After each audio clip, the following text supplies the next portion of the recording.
Hi, my name is Dr. Julin Tong. Today I've just written an article in which I discussed the myths surrounding lapels on men's jackets. And I'd like to talk about some of the key points that I've highlighted in this article. You can find the original article in the description below on my blog. And so let's go. As we know, there are mostly three types of lapels.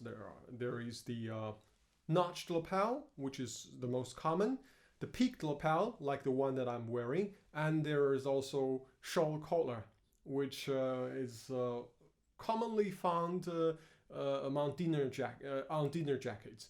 An iconic picture you could imagine was perhaps James Bond. Sean Connery in Dr. No, I think, where he was first introduced as a character. He was wearing a jacket with a short collar. I believe. I could be mistaken, but I think that's the story. It's a very iconic combination there. Now, with this said, there are some myths surrounding how these three common types of lapels compare. The first is formality. One myth is that the peaked lapel, like the one that I'm wearing, is the most formal, and that is not true. That is not true. It's you can find it on Wikipedia and people saying it as if it were true, but I don't think so. It is true that on morning coats, basically tailcoats and dinner jackets, the peaked lapel is more formal. But on other applications, on suit jackets, on sports coats, the peaked lapel is actually more casual. It's not.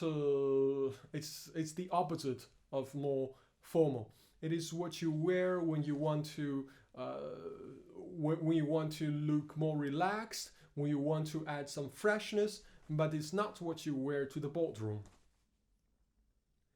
And another thing that I want to say is the single-breasted or double-breasted jacket.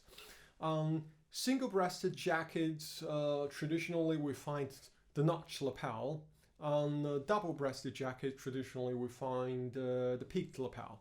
And some designers have tried to introduce the notched lapel to double-breasted jacket, and I don't think they look good. They look like sweaters, and they simply aren't the right combination, because double-breasted jackets accentuate your chest area, and they need to be complemented by something that also does that, which is the peaked lapel.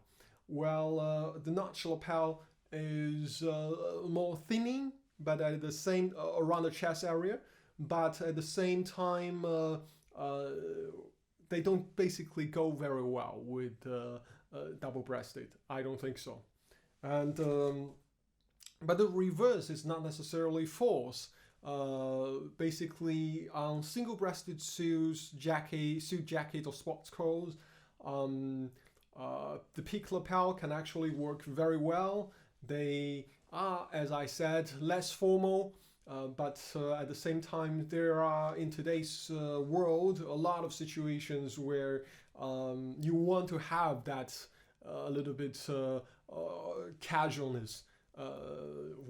Especially when you are wearing a jacket, because probably the other guy weren't even wearing a jacket. So that's something to take into account. It's actually a good thing.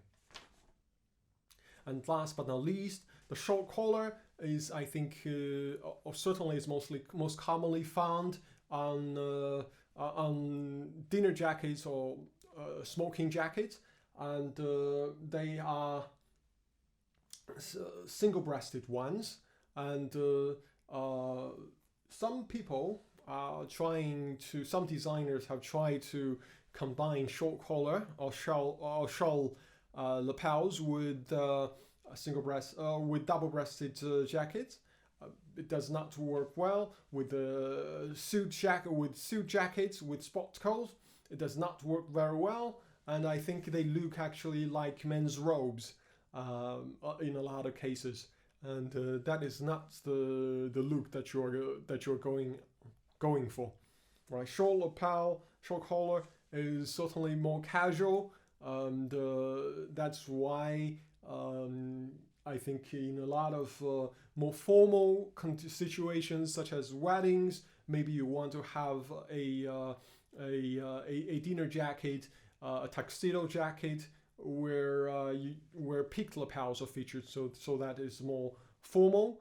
But at the same time, if it's really just a dinner party, a lot of times probably a short collar is more appropriate.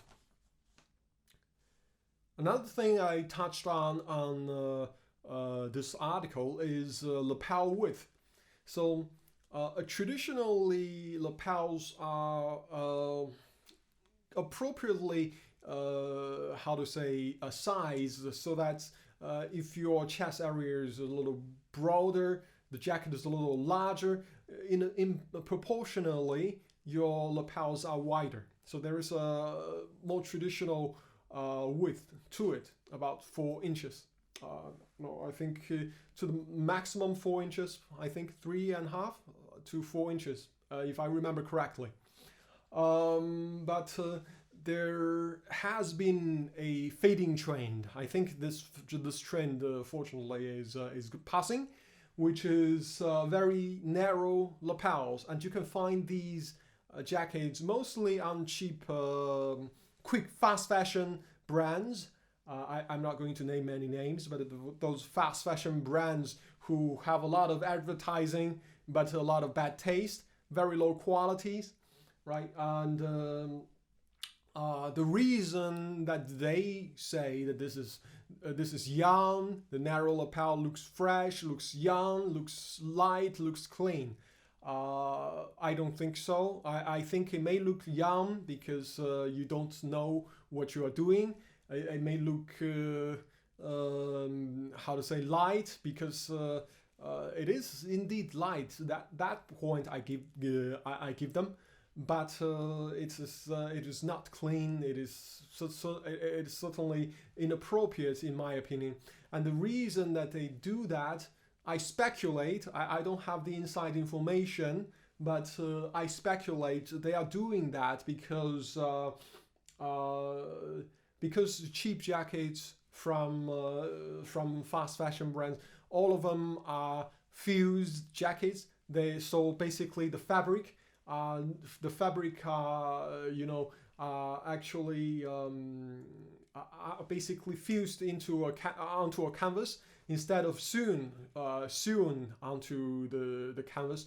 On a sewn lapel, in the back here, there will be a lot of stitches that hose the fabric onto the canvas to maintain the shape of the lapel and also the chest area.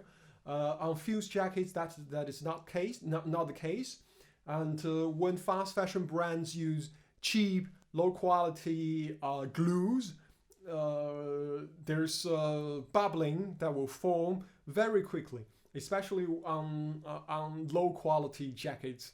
They can start bubbling just after a couple of weeks of wearing, especially vigorous wearing, and that could lead to very unappealing effects around this area. So a lot of bubbling, right? So to minimize this visual impact, I think that's why they chose to have narrow lapels. And I do see sometimes there are very poorly made jackets floating on the market with some pictures. Well, actually, you know what? If you search on suit jackets on the internet, mostly you find this type of images. So this perpetuates the idea that this is normal.